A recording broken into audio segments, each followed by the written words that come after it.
बताना चाहती हूँ डॉक्टर मीरा की कहानी। और फिर शाम को हजारों और लाखों की भीड़ में पेरेंट्स आते हैं और मीरा बोलना स्टार्ट करती है।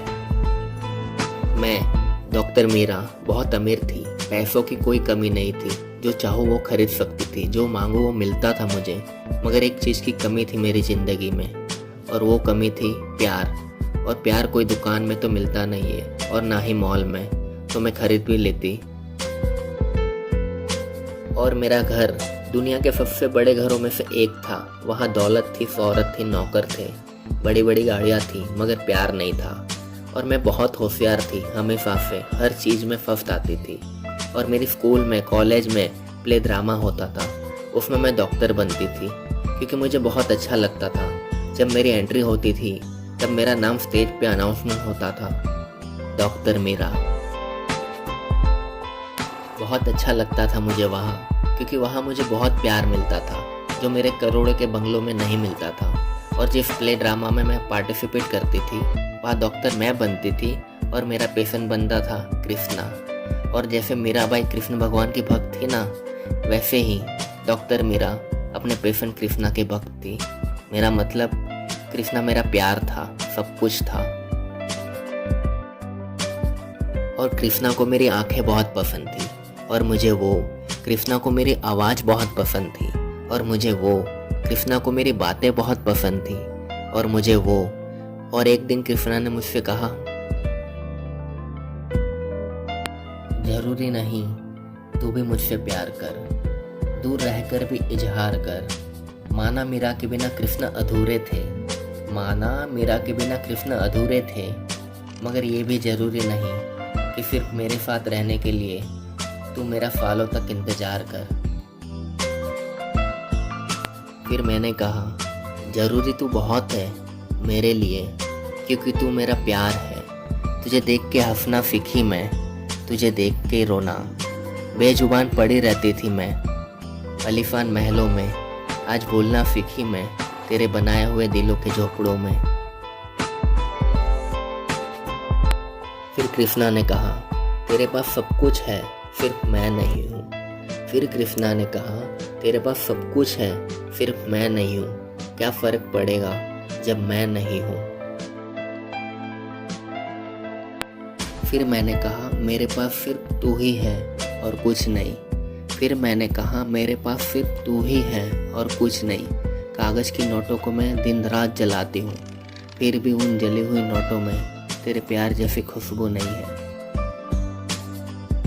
फिर कृष्णा ने कहा, इतना प्यार करती हो मुझसे, रह लोगी मेरे साथ मेरे दिल के झोपड़ों में। फिर मैंने कहा, तुम्हारे दिल की झोपड़ी में तो मैं कब से गृह प्रवेश कर चुकी हूँ, मगर तुम कब आ रहे हो मेरे अंबुजा सीमेंट से बने हुए मजबूत महलों में डॉक्टर मीरा का हाथ मांगने। फिर कृष्णा ने कहा, आज नहीं तो कल पक्का आऊँगा और बहुत जल्द तुमको लेके जाऊँगा। फिर कुछ दिनों के बाद कृष्णा मेरे घर पर आया, मगर पापा ने मना कर दिया शादी के लिए, क्योंकि वो गरीब था, मगर दिल से वो मेरे पापा से भी बहुत अमीर था। हमेशा सबकी हेल्प करते रहता था, इतना अमीर था कि अपना खाना भी दूसरों को खिला देता था। मैं कृष्णा से बहुत प्यार करती थी। और फिर मैंने एक रात 3 या 4 बॉलीवुड मूवी देखी, और सुबह होते ही घर से भाग गई कृष्णा के साथ। फिर उसके बाद जैसे बॉलीवुड मूवी में होता है, सेम वैसे ही हो रहा था। मेरे पापा ढूंढ रहे थे, पुलिस ढूंढ रही थी, मगर हम नहीं मिले। फिर हम दोनों ने शादी कर ली। फिर हम दोनों ने सोचा, आज से नई ज़िंदगी स्टार्ट हो रही है, तो फ्यूचर के बारे में भी सोचना पड़ेगा। फिर हम दोनों जॉब करने लगे, और हमारी जो पढ़ाई अधूरी रह गई थी उसे भी साथ में पूरे करने लग गए। और रात को 2 घंटे प्यार करते थे और 3 घंटे पढ़ाई, क्योंकि प्यार तो कहीं नहीं जाएगा, मगर ये टाइम चला गया तो फिर हम कहीं नहीं जा पाएंगे, सिर्फ घर पे ही बैठे रहेंगे। इसीलिए हम दोनों प्यार को दूसरे नंबर पे रखते थे और हमारे करियर को पहले नंबर पे। और कुछ सालों में मैंने डॉक्टरी की पढ़ाई पूरी कर ली, और कृष्णा ने भी अपनी पढ़ाई पूरी कर ली। सब कुछ ठीक चल रहा था, मैं डॉक्टर बन गई और कृष्णा बहुत अच्छा बिजनेसमैन। और कुछ महीनों के बाद मैं प्रेग्नेंट हो गई, और फिर जैसे बॉलीवुड मूवी में होता है वैसे ही हुआ मेरी ज़िंदगी में। फिर एक दिन फ़ोन आया हॉस्पिटल से कि एक पेशेंट आया है और वो बहुत सीरियस है और उनका ऑपरेशन करना है, मगर वो आपसे ही अपना ऑपरेशन कराना चाहते हैं। फिर मैंने बोला उनको, मैंने कभी किसी का ऑपरेशन नहीं किया है तो मैं कैसे करूँ उनका ऑपरेशन। फिर हॉस्पिटल वालों ने कहा, मगर जो पेशेंट है वो आपसे ही अपना ऑपरेशन कराना चाहते हैं। फिर मैं मान गई। फिर मैंने ये बात कृष्णा को बताई कि मैंने कभी नहीं किया किसी का ऑपरेशन और जो पेशेंट आया है वो मुझसे ही अपना ऑपरेशन कराना चाहता है। अब मैं उनको कैसे बताऊं कि ये मेरा पहला ऑपरेशन है। फिर मुझे अचानक याद आई पापा की बात। जब मैं छोटी थी तब पापा पेशेंट बनते थे और मैं डॉक्टर, और मैं उन्हें हमेशा बोलती थी जब मैं बहुत बड़ी डॉक्टर बन जाऊंगी ना तब भी आप ही मुझसे अपना ऑपरेशन करवाना। फिर पापा बोलते थे, डोंट वरी बेटा, तुम जिस दिन डॉक्टर बन जाओगे ना उस दिन तुम्हारे ऑपरेशन थिएटर का और तुम्हारा पहला पेशेंट मैं ही रहूँगा। फिर मैं रोते रोते हॉस्पिटल गई और पापा का ऑपरेशन किया और ऑपरेशन सक्सेसफुल रहा, मगर फिर से बॉलीवुड मूवी की तरह सिचुएशन हो गई। पापा को खून की कमी हो गई और पापा को जो खून चाहिए था वो हॉस्पिटल में नहीं था और बहुत सारे हॉस्पिटल में भी नहीं मिला। फिर मुझे याद आया पापा को जो ब्लड ग्रुप है वही कृष्णा का भी है। फिर मैंने कृष्णा को फ़ोन करके बुलाया और कृष्णा हॉस्पिटल में आ ही रहा होता है तब हॉस्पिटल में एक और पेशेंट आ जाता है और उसे भी खून की बहुत ज़रूरत होती है। अगर उसे खून नहीं मिला तो वो मर भी सकता है और कृष्णा को ये बात पता चलती है और कृष्णा उस पेशेंट को खून देने के लिए हाँ बोल देता है। फिर कृष्णा खून देने ही जाता है तब मैं वहाँ आ जाती हूँ और कृष्णा बोलता है, क्या हुआ, इतना अर्जेंटली क्यों बुलाया। फिर मैंने कहा, मैंने जिसका ऑपरेशन किया है वो मेरे पापा है और ऑपरेशन सक्सेसफुल रहा, मगर उन्हें खून की कमी है और उनका जो ब्लड ग्रुप है वो कहीं नहीं मिल रहा है। फिर मुझे याद आया कि तुम्हारा भी वही ब्लड ग्रुप है, इसलिए मैंने तुम्हें यहाँ बुलाया। कृष्णा, तुम खून दोगे ना मेरे पापा को। फिर कृष्णा ने कहा, मीरा तुम्हें पहले मुझे बोलना चाहिए था कि खून देना है। फिर मैंने कहा, मतलब क्या। फिर कृष्णा ने कहा, अरे मैं ऑलरेडी किसी और को खून देने की बात कर चुका हूँ और उनको भी खून की बहुत ज़रूरत है। फिर मैंने कहा, कृष्णा वो मेरे पापा हैं और वो रिश्ते में तुम्हारे भी पापा लगते हैं। फिर कृष्णा ने कहा, हाँ मुझे पता है, मगर मैं एक इंसान भी हूँ और मुझ में इंसानियत जिंदा है और मैंने उस इंसान को खून नहीं दिया तो वो मर सकता है। फिर मैंने कृष्णा से कहा, मगर मेरे पापा भी तो मर सकते हैं ना। फिर कृष्णा ने कहा, मगर तुम्हारे पापा का ऑपरेशन तो सक्सेसफुल हुआ है और उनको बस खून की कमी है और वो सुबह तक तो खून कहीं ना कहीं से मिल ही जाएगा। फिर मैंने कृष्णा से कहा, अगर सुबह तक मर गए तो। फिर कृष्णा ने कहा, अगर तुम्हारे पापा को खून नहीं मिला तो वो सुबह तक मर सकते हैं शायद, मगर मैंने अभी उस इंसान को खून नहीं दिया तो वो अभी मर जाएगा। फिर मैंने कृष्णा से कहा, ठीक है, हेल्प करते रहो, इंसान हो तुम और इंसानियत निभाते रहो, बाय। इतना बोल के मैं चली गई। फिर पापा भी ठीक हो गए और कुछ दिनों के बाद मैं और कृष्णा अलग हो गए, क्योंकि उस दिन मेरे पापा मेरे लिए सब कुछ थे। भले उन्होंने मुझसे प्यार नहीं किया ज़्यादा क्योंकि वो अपने काम में बिजी रहते थे। फिर कुछ महीनों बाद पापा ने मुझसे कहा, बेटा मेरा बिजनेस में बहुत लॉस हो गया है और ये घर भी हमें खाली करके जाना होगा और तुम्हारे पेट में एक नई ज़िंदगी पल रही है, तो तुम कृष्णा के पास वापस चली जाओ। फिर मैंने कहा, पापा मैंने उसे बीच रास्ते में छोड़ दिया, वो मुझे नहीं अपनाएगा।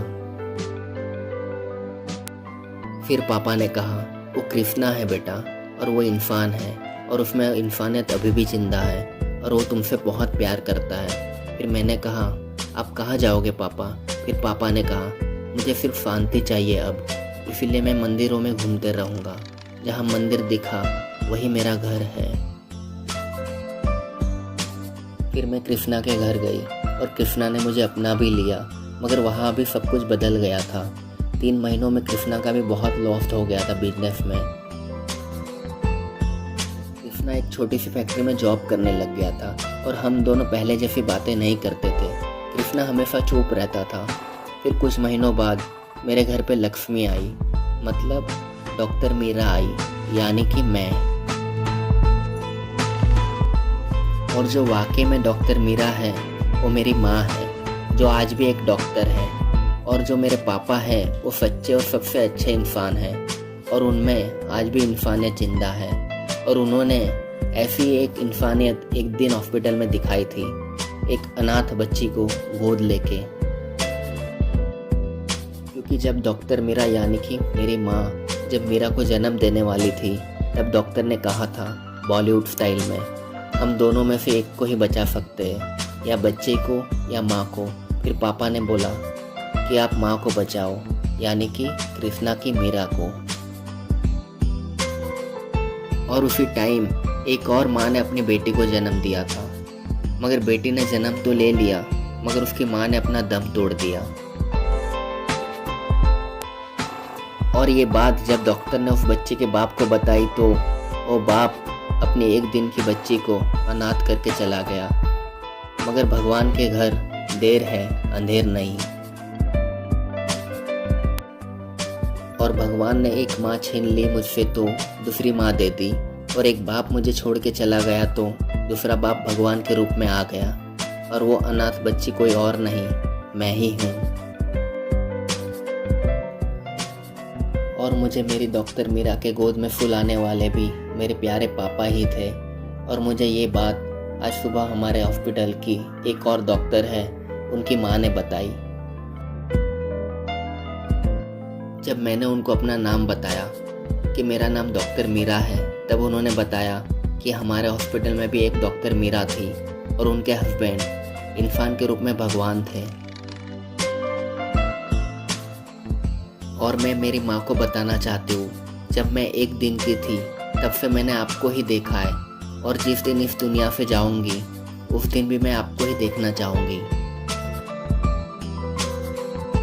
और पापा, आपका ऑपरेशन मैं कभी नहीं कर सकती हूँ, क्योंकि आप वो इंसान हो जिन्होंने पैसे से ज़्यादा ज़िंदगी में दुआ कमाई है। और एक टाइम ऐसा भी आता है ज़िंदगी में लोग पैसे से ज़्यादा दुआ ही मांगते हैं। और जब लोग दुआ मांगेंगे तो भगवान आप जैसे लोगों को उनकी हेल्प करने भेज देंगे। जैसे कि माँ हमेशा मुझे बोलती थी कि आपके पापा सिर्फ हेल्प करते हैं और कुछ नहीं। और मैं मेरी माँ से कहना चाहूँगी, डॉक्टर मीरा सिर्फ एक ही है और वो आप हो, और आपके अलावा कोई नहीं बन सकता है डॉक्टर मीरा। और मैं सबको बताना चाहूँगी, एक अच्छी डॉक्टर बनने के लिए पहले बहुत स्ट्रांग बनना पड़ता है, हर काम में परफेक्ट बनना पड़ता है। और मैं आज परफेक्ट हूँ क्योंकि मेरी माँ ने मुझे परफेक्ट बनाया है हर काम में, चाहे वो दर्द सहना हो या घर का काम या स्कूल का होमवर्क। और एक अच्छा डॉक्टर बनने के लिए उस डॉक्टर में इंसानियत भी होनी चाहिए, और मुझ में इंसानियत कूट कूट के भरी है। और मैं भी हमेशा मेरे पापा की तरह सबकी हेल्प करना चाहूँगी, और इसीलिए मैं अपना खुद का एक छोटा सा क्लिनिक खोलूँगी और वहाँ गरीबों का फ्री में इलाज करूँगी। और लास्ट में बोलना चाहूँगी, आप ज़िंदगी में जो कुछ भी बन जाते हो वो आपके माँ बाप का ही सपना रहता है, क्योंकि वो सपना वो पूरा नहीं कर पाते हैं। इसीलिए वो इतनी मेहनत करते हैं कि उनका सपना उनके बच्चे पूरा कर सके। और मुझे खुद पर गर्व है कि मैंने मेरे माँ बाप का सपना पूरा किया, मीरा से डॉक्टर मीरा बनके।